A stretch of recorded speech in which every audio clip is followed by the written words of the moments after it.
అందరికీ నమస్కారం. నేను మీ డాక్టర్ దేవ్. నేను మెడికవర్ క్యాన్సర్ ఇన్స్టిట్యూట్లో చీఫ్ మెడికల్ ఆంకాలజిస్ట్ని. ఇవాళ మీ అందరి ముందు రావడానికి ముఖ్య కారణం ఏంటంటే బ్రెస్ట్ క్యాన్సర్ గురించి అవగాహన తీసుకురావడం కోసమే ఈ వీడియో చేయడం జరిగింది. అసలు బ్రెస్ట్ క్యాన్సర్ ప్రపంచవ్యాప్తంగా మరియు భారతదేశంలోనూ నంబర్ 1 క్యాన్సర్గా డిటెక్ట్ అవ్వడం జరుగుతుంది. ముఖ్యంగా ఆడవాళ్ళలో 99% ఆఫ్ ద బ్రెస్ట్ క్యాన్సర్స్ ఆడవాళ్ళలో వస్తుంది. మగవాళ్ళలో కూడా బ్రెస్ట్ క్యాన్సర్ వచ్చే అవకాశం ఉంది. సో బ్రెస్ట్ క్యాన్సర్ రావడానికి ముఖ్య కారణాలు 90% ఆఫ్ ద బ్రెస్ట్ క్యాన్సర్స్ మన ఎన్విరాన్మెంటల్ ఎక్స్పోజర్ అంటే మనం చేసిన కర్మ ఫలితాల వల్ల వస్తుంది. ఓన్లీ 10 to 15% మాత్రమే మన జెనెటిక్స్ అంటే మన గ్రాండ్ పేరెంట్స్ నుంచి పేరెంట్స్కి రావడము, పేరెంట్స్ నుంచి మనకు రావడం జరుగుతుంది.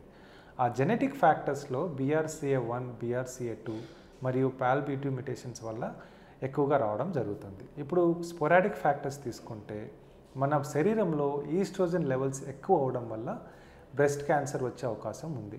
ఈస్ట్రోజన్ లెవెల్స్ ఎప్పుడు ఎక్కువ అవుతాయంటే అర్లీ మెనార్క్ అంటే వయసుకు త్వరగా రావడము, లేదంటే మెనోపాస్ లేట్గా అవ్వడము, మరియు మనం కాంట్రాసెప్టివ్ పిల్స్లో ఈస్ట్రోజన్ ఓన్లీ కాంట్రాసెప్టివ్ పిల్స్ తీసుకోవడము, మన ఫస్ట్ చైల్డ్ బర్త్ లేట్గా అవ్వడం అంటే 35 years కంటే ఎక్కువగా ఫస్ట్ చైల్డ్ బర్త్ అవుతాయి, అండ్ మరియు ఒబేసిటీ అండ్ PCOS అనే కండిషన్, వీటి వల్ల మన బాడీలో ఈస్ట్రోజన్ లెవెల్స్ పెరిగిపోతాయి.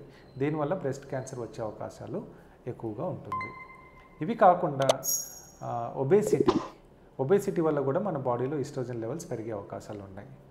మరియు ఆల్కహాల్ స్మోకింగ్ వల్ల కూడా బ్రెస్ట్ క్యాన్సర్ వచ్చే అవకాశాలు ఉన్నాయి. సో మరిన్ని విషయాలు తెలుసుకోవడం కోసం మీ దగ్గరలో ఉన్న డాక్టర్ని సంప్రదించండి. Thank you.